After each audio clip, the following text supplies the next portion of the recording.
Good morning. So I am here with Christien Roux, the founder of Pelagic Wake Global, and she has asked me to just conduct this very first interview as part of the Beginnings series, where we're talking about all new beginnings, a whole new blueprint for conservation and tourism and conservation.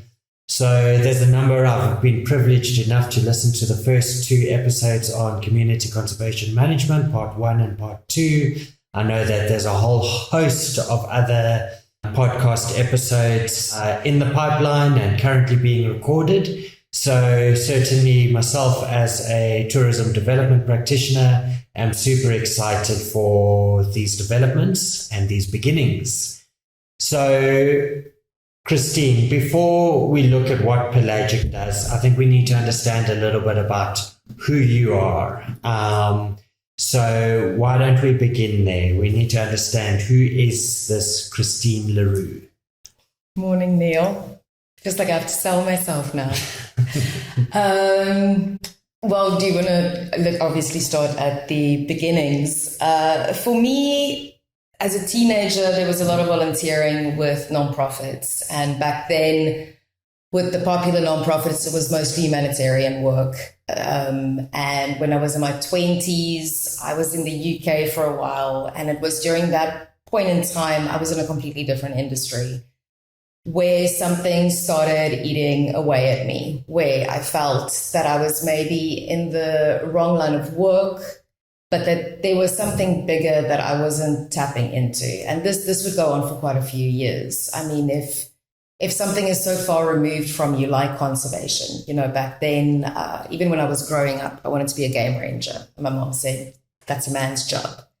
And then I wanted to work in conservation. And she said, that's a scientist's job. And you're not a scientist, you're an artist. So it's not just mom, it's entire society. It was a very exclusive environment, pardon the pun there, to tap into, and not quite knowing where I would ever fit in, and also working with communities. I was done and dusted with my studies. I had no means to go back and change the direction that I was studying.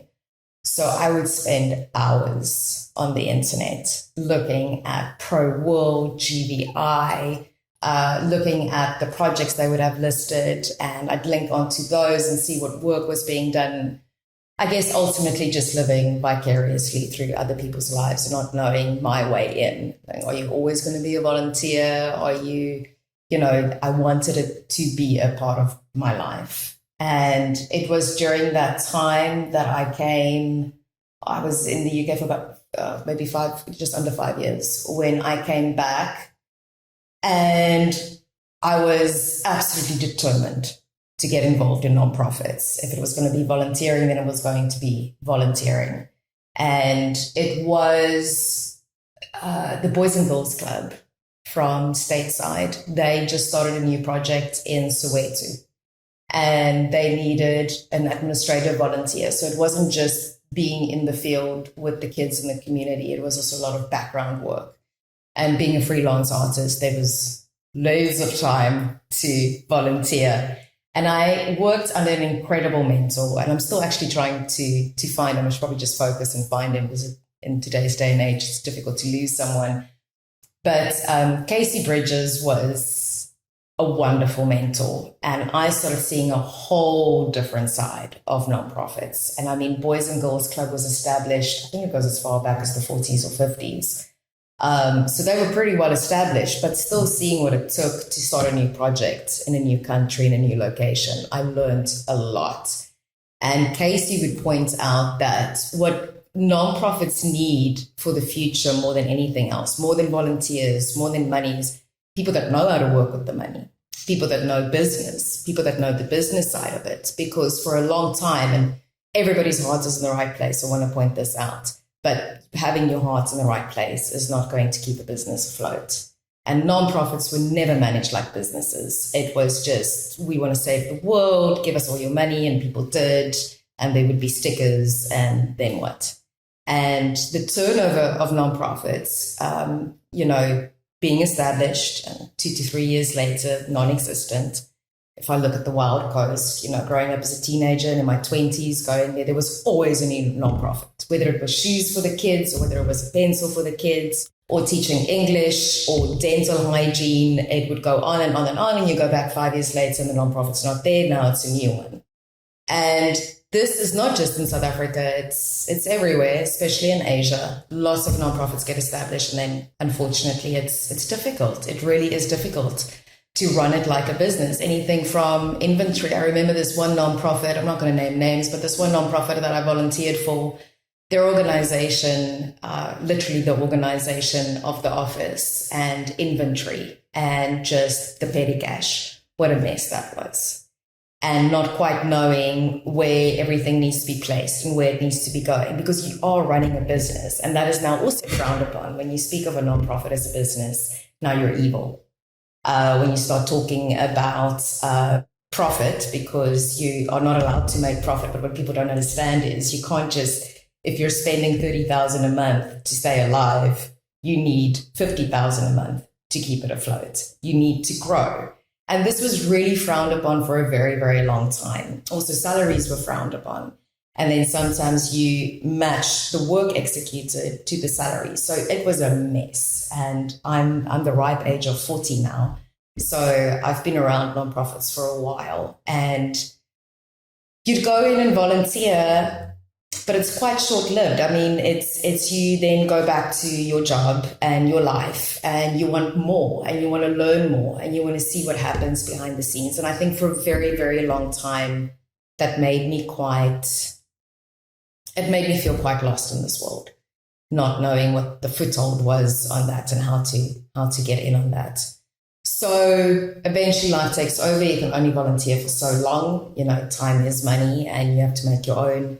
And then you start moving away from it again. And it came to a point in 2016 where a few things went wrong in my life, personal things. And I also lost a very dear friend of mine who was very passionate about conservation.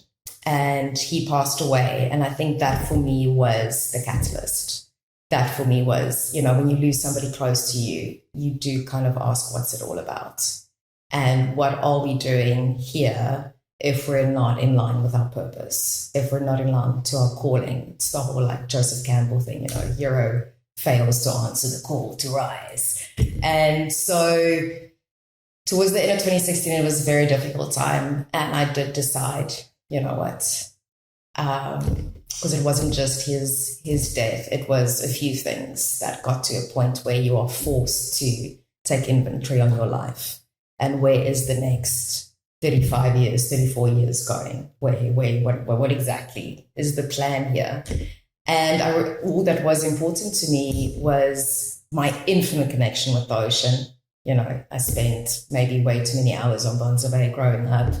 And that is a connection we can touch on later. But there was this immense need to serve, to be a part of something that matters, whether people understand it or accept it or not. And that's where it all really started. I threw what I could into storage, sold the rest, packed up everything, didn't even know what direction to move in, and spent, I think it was about 2 months, looking at volunteer project after volunteer project after volunteer project. And so I also quit my job, and I had savings, thank goodness. I could have bought a house by now with that, and decided to tap into the savings for the little small salary from the savings and start chasing these volunteer projects, knowing that some of them were going to be duds. Some of them were going for 90,000 Rand, and then it's 5 days at the project, and that excludes the flights. So you've got to start asking, what am I getting back? How much can you learn as a volunteer? And this is sometimes where I believe, if you put in the hard work, you put in the authenticity, and you're honest with yourself about where you want to go, things really, really show up. I don't believe in luck. Things really start falling into place. And a friend said to me in February one year, I think it was 2017, why don't you just come to the Seychelles, be a normal human being, tan, read a book, and then reevaluate where you want to go with all of this. And I went, and I was on a beach. I don't even know where. I think I was still in Mahe. And I phoned the wrong number. I was trying to do one of these tourist excursions, which I never do. And I usually travel alone, and I thought it would be a nice way to meet people. And I phoned the wrong number, and I ended up at the headquarters of Nature Seychelles. And this gentleman named Eric answered, and we just got on like a house of fire. And he said, you know what? Let's pick you up and bring you to the headquarters. We just launched a new volunteer project. And it all started there. And I met everybody. I signed up, flew back home, packed a bag, flew back, and spent a month. And it's a volunteer project that changed my life. And it's what I want Pelagic to be for other people. There was science involved. There was data involved. Long, hard, dirty hours. It was very difficult. If there's no solar left, there's no solar left. If you have no drinking water because you didn't plan properly, you have no drinking water. There were only 6 houses on the island, and they were positioned around the island for poachers. So there was to service lookouts. So you could maybe meet someone in the middle of the night, no one's coming. There were no functioning toilets, only long drops in the jungle.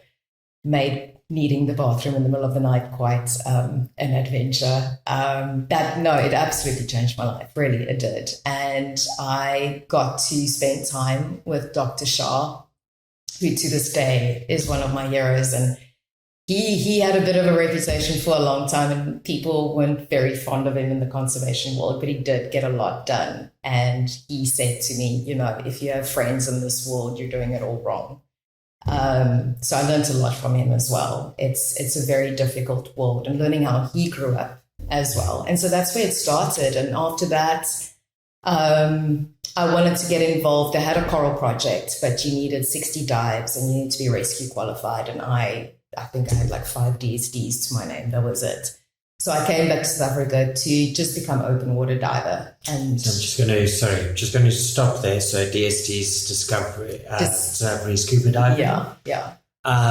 So it's been quite an interesting journey so far, in terms of firstly working with nonprofit companies. And I'm really glad that you raised that point about non-profit organizations need to be profitable to be able to survive and sustain themselves. Yes. And clear action plans. I want to point that out with people that really know what they're doing. There's very interesting papers coming out that non-profits by now have done more harm in civil society than good. This is a very important fact that we need to focus on. You know, your good heart can only get you so far. Right. So we are looking at Pelagic as a non-profit company that has been recently established, started operating in the Philippines. What is Pelagic doing? Okay. Let's hear a little bit. So I just want to point out, I'm not saying that Pelagic is the perfect nonprofit. I want to point that out. I'm saying the whole goal here was that I wanted to get behind the driver's seat, and I wanted to see, because there are very good nonprofits out there that couldn't continue, and I want to know why. And I learn every day why. It is very lonely out there, and it is very complicated and very, very difficult. So with Pelagic, why I finally had the courage to start my own. I said the other night, one of the first business plans for Pelagic I found in storage, and it goes back to 2003. And what Pelagic did in the Philippines was coral restoration, because that's what I'm well versed in and better versed in were the corals. But noticing the exclusion of locals, so now they also call that parachute science, basically meaning Westerners or outsiders come in, have these projects and go and enjoy the awesomeness in their own countries. They don't give back to the actual country. And how some of the local Filipinos would be excluded, even the universities, or from a science perspective, when it was very interesting with this one nonprofit, when they did interview or got to meet one of the local, he had his PhD in reef restoration and reef conservation and reef ecology. And he was very much against coral nurseries and this whole fashionable thing that was going on now. I think we're going on to 20 years now. And to see how there are so many things to consider, and it became frustrating for me that it just seemed that some of these nonprofits were still steering that way. And so for me with Pelagic, what started adding up were the notebooks about if I had this company, I would have dealt with this differently. Or if this was the situation, then maybe we should have considered that. But as a project manager, you only have so much say, even though you are the ears and the eyes in the field. And it became frustrating for me. I wanted to get behind the driver's wheel and see if we can find a better way to include communities into natural resource management, because that's ultimately what it is. Whether we're using or not, I mean, there's nothing much they can really use the coral for. It just needs to be preserved and conserved. But why and how? And do they have the means? And are they forever? We've set this up over 50 years so that communities still rely on outside nonprofits to come in and be awesome on social media. Something here is not quite right, Neil. I'm reminded of a meeting I had. So I used to work in Namibia. Okay. And I was sitting with the staff there and we were talking about what's happening with this project. And I said, ultimately our goal is to work ourselves out of a job. Yeah. And everybody sitting around the table were horrified. Yeah. How can you possibly think that we want to work ourselves out of the job? But that's exactly what you're saying, is that the goal for any nonprofit should be that you shouldn't have to exist within a certain time period. Absolutely. Or your function and role should change over a certain time period. Exactly. The utopia is not that nonprofits are going to come in for the rescue. The utopia is that nonprofits aren't necessary. Right. There we go. So what is Pelagic doing to try and achieve that? You speak about this blueprint for conservation or a new era of community conservation management. Let's maybe hear a little bit about that. So we can start with what I just laid down. So that for me was the foundation. So let's use this. You've got a house with a garden. Okay. Now, I'm sure you can follow the analogy here. And now you're sitting with something incredibly valuable. You're harvesting from your garden, you're using your garden, and you're constantly now paying for people from the outside to come in and do all of this for you. Now, what has been done here in the last year is a lot of time has been spent within the community. Not workshops where I'm talking at them, not workshops where there are slides and we hope that it gets translated properly. And I'm not talking about from English to Xhosa or from Tagalog to English or Pasaya. Language is a very, very interesting thing in our industry. You know, you think you can translate soil to the exact soil, but when you start talking soil, you can translate until you're blue in the face, word for word. It's not going to quite translate. We come from different worlds. We've been exposed to different things from different ages. Nobody is better than the other. It's just different. And we need to find a new way of incorporating. We need to find a new way of integrating.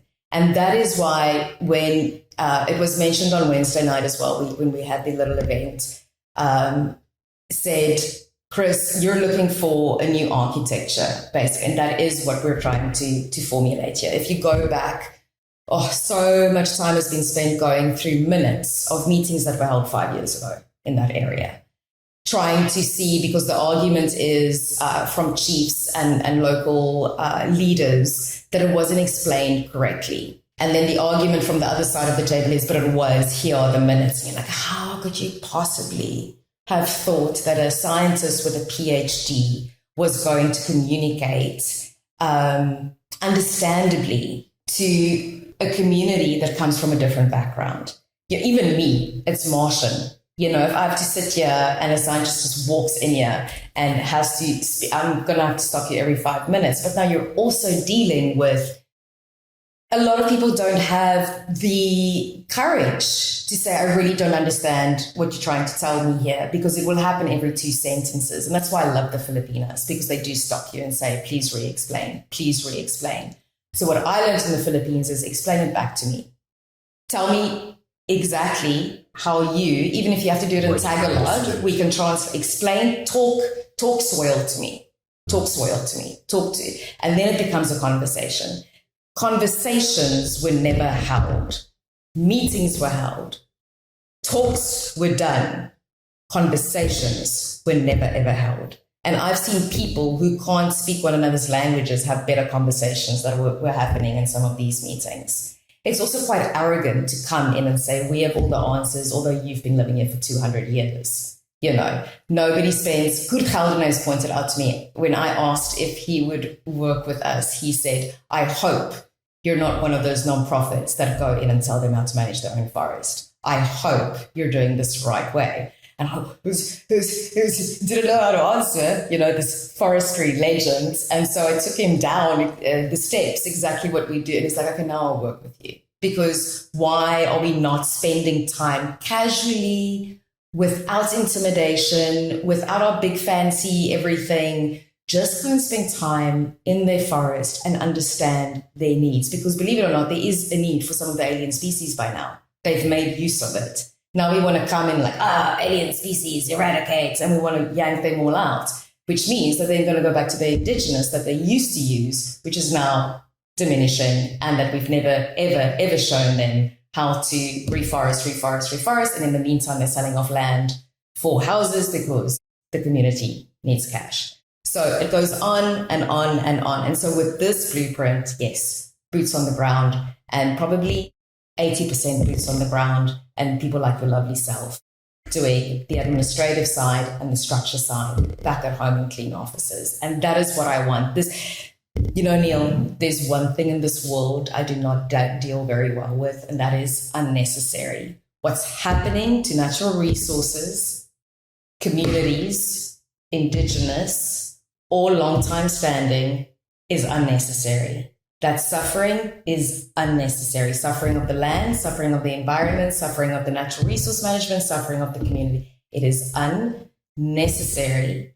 And I just think we need to find a way to make this work. It's not rocket science. So I just want to touch on a few things that you've raised there, and just making a note. So you referred to a meeting on Wednesday evening. So that was with the Collega Ski and Boat Club on what date was it? The 6th. The 6th of December. 6th of December, 2023, just so that we've got that on record, because I'm probably not going to remember that next week.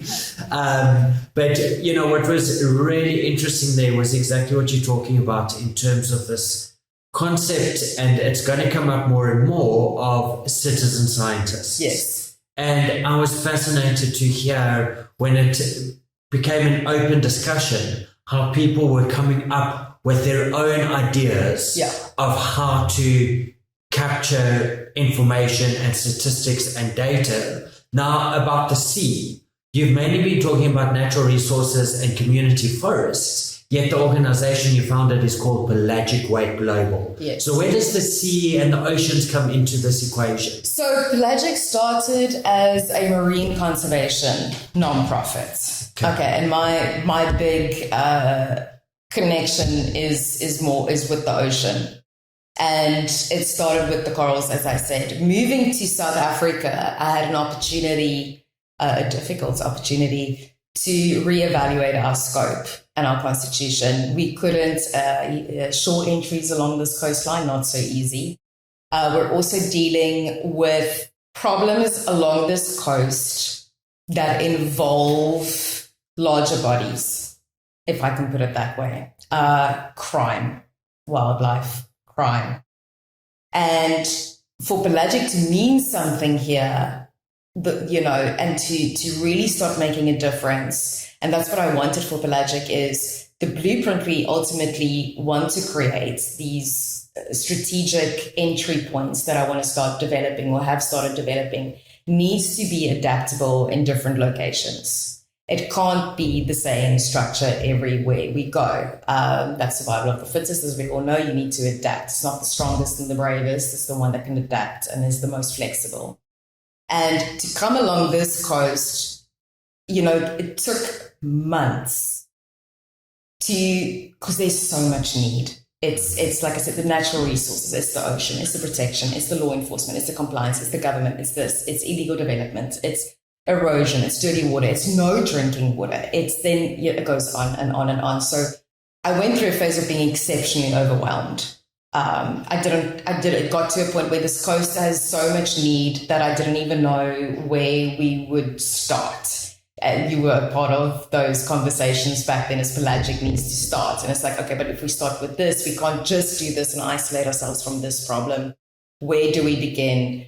And so with a very practical answer to your question is shore entries, diving, free diving, scuba, access to tanks, access to launching locations along this wild coast is incredibly difficult. Also, here from East London, the diving has decreased over time due to the Gullis Current, which is a whole other podcast.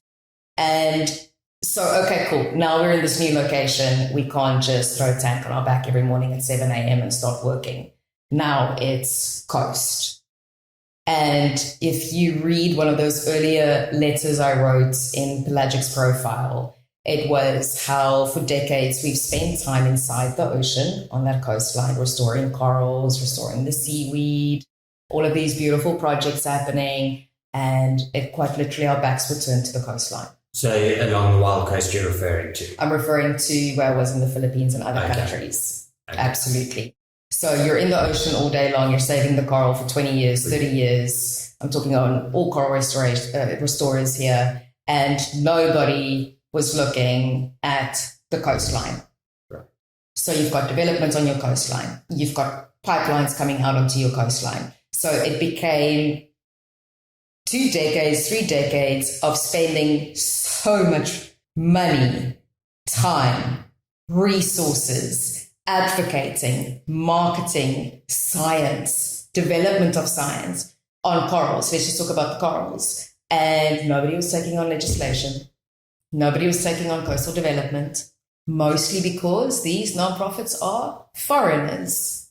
So if you're not set up legally to get in on what's happening in that specific country, when it comes to development along the coastline, I mean, if you look back at conservation, it's a bucket with holes, and we were pouring years of money and time and effort into this bucket. I mean, I'm just thinking there on that note on what you're saying, because I've actually just been doing this course on sustainable tourism destinations, and what they're talking about there is the invisible burden of tourism, and you think coral, you think scuba diving, you immediately start thinking tourism. So you're thinking growth and development of those coastlines to accommodate the influx of tourists going and spending time on the coral, probably not very experienced divers. There we go. And here we're spending all the money and time under the water and not thinking, as you say, about that coastline. Yeah. Right. So we're looking at really a holistic approach towards development, not just isolated, not just corals, but we're looking at communities, we're looking at community conservation management, we're looking at citizen scientists. There's another key term that I've picked up through my research of what Pelagic is doing, and that is MPAs, Marine Protected Areas. Can you maybe talk just a little bit about what that is and why that is important to the work that Pelagic is doing? Neil. Marine Protected Areas. So I started asking a lot of questions about MPAs. Also back in Seychelles, I came across an awesome young man from Mauritius, and he gave me the lowdown. Okay, because it was back then that it started increasing, just being declared left, right, and centre. Obama to this day is the one president that, I don't know the statistics, but declared MPA galore. Okay, wonderful. MPAs, they are, it's so ironic. There are wonderful statistics showing that MPAs do work. They do work. Okay. But now I just want to point out this is only my opinion. But now we're declaring something holy ground, and then we go back to our lives.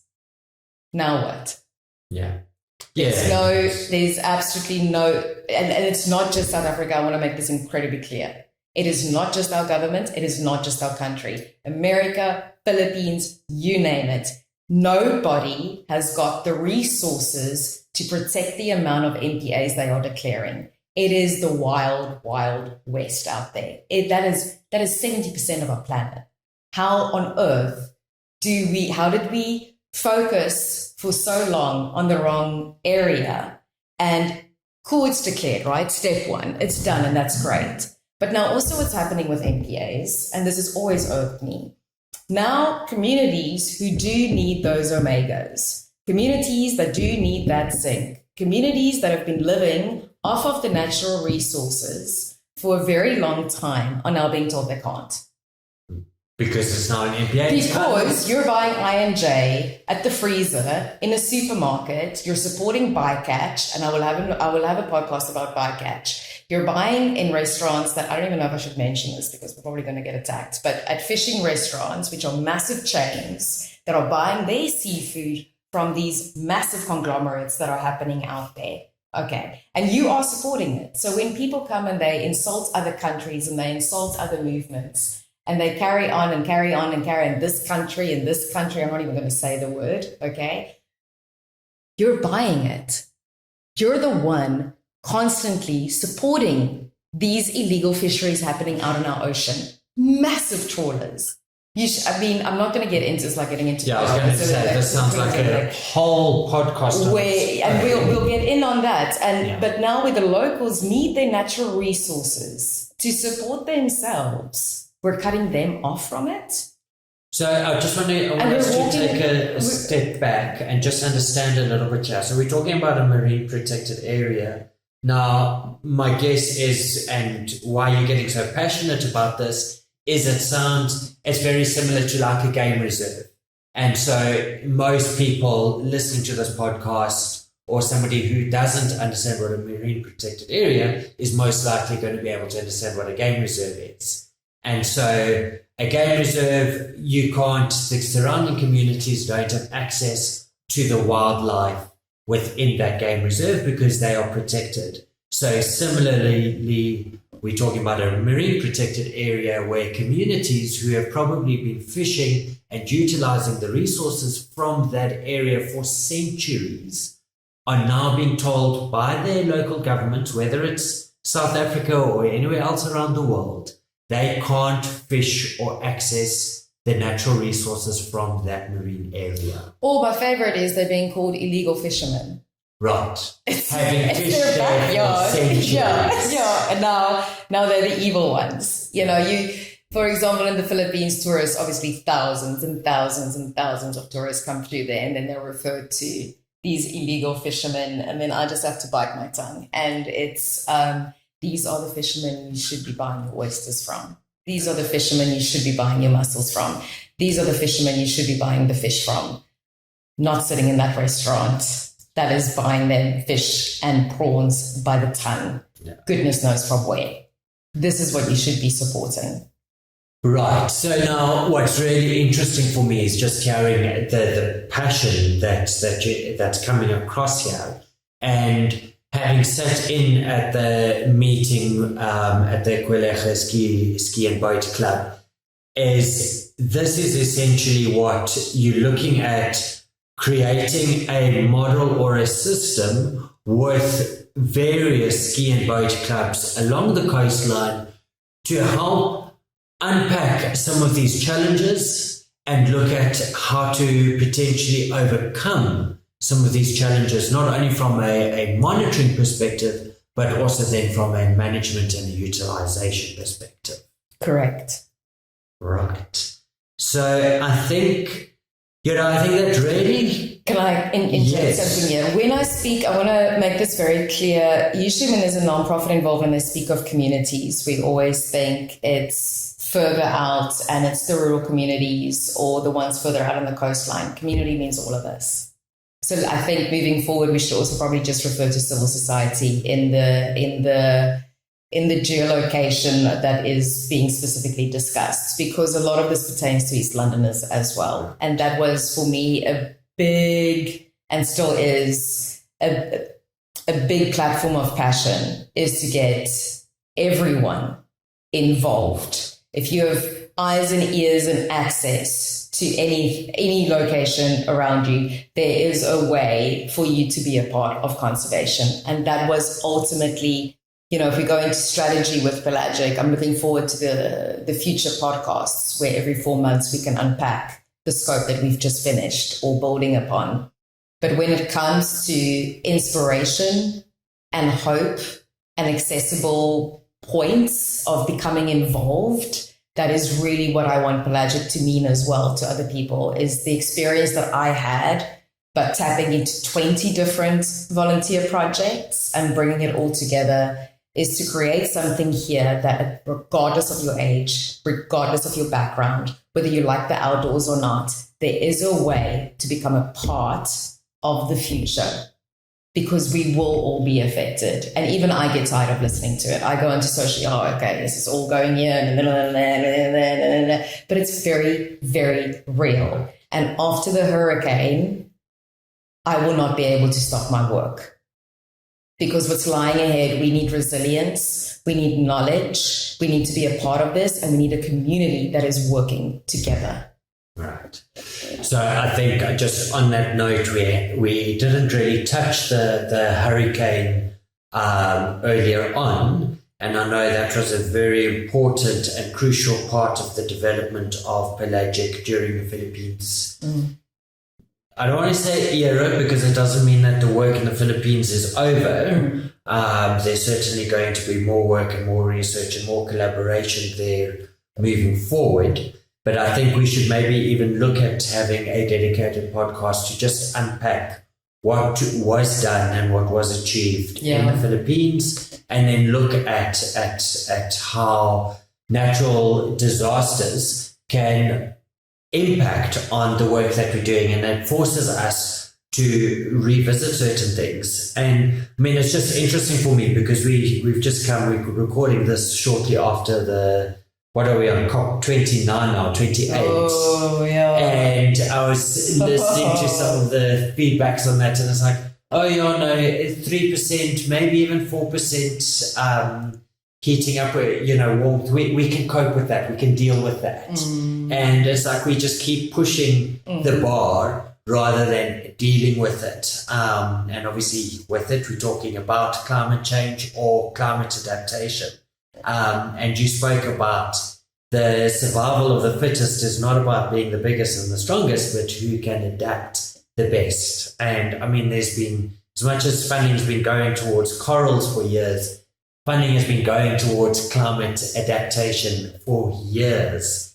And it is only now that communities and peoples are starting to catch up to what the scientists and academics were talking about. And I think that, for me, having unpacked what it is that Pelagic is doing, is the most critical element, is that you're trying to create these connections between the scientists, between the academics, between the communities, between the citizens. And your point about the communities is we are all part of that community. Oh, yeah. Whether we a fisherman, whether we're running a tourism business, whether we have a self-sustaining farm along the Wild Coast, we are all part of this ecosystem. We're all part of this community, and we all have a role to play to protect our natural resources and our heritage. Absolutely. And, for me, everything came together during the hurricane, because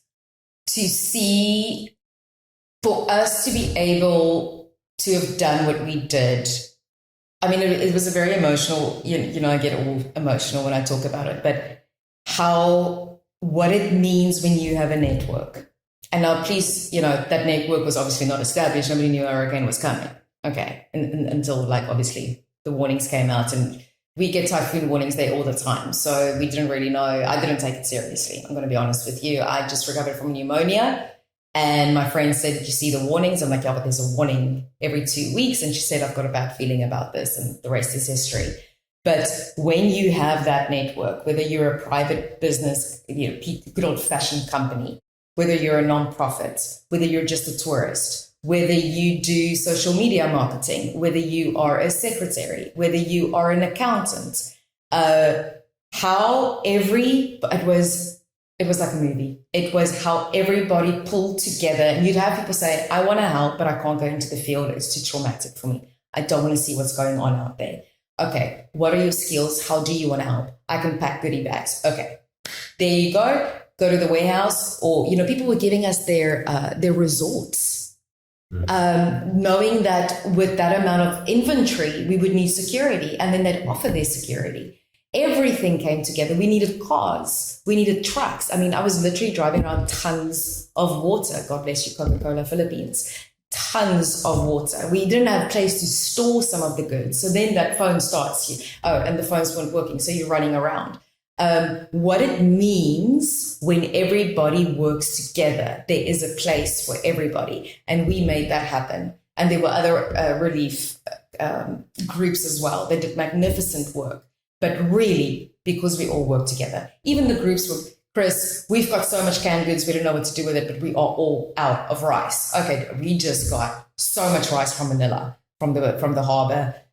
Take half the rice, give us half the canned goods. Do you have antibiotics? No, we don't have it. It just goes on and on and on. And it became a hustle. And it was beautiful how everybody worked together. But now my question is, why are we waiting for a hurricane to come? Why do we wait for disasters before? Why do we wait? Exactly. Why are we waiting for the crisis? Let's start now. There we go. Fantastic. So, folks, I give you Christien Leroux, the founder of Pelagic Wake Global, and this is the first of many podcast episodes and many series, hopefully to come, talking about conservation, talking about community conservation management, talking about citizen scientists, talking about movement. Join the movement, whatever role you can play, figure out what you want to do within Pelagic Wake Global. Absolutely. Thank you, Thanks. Thanks so much, Christien. Thanks, guys.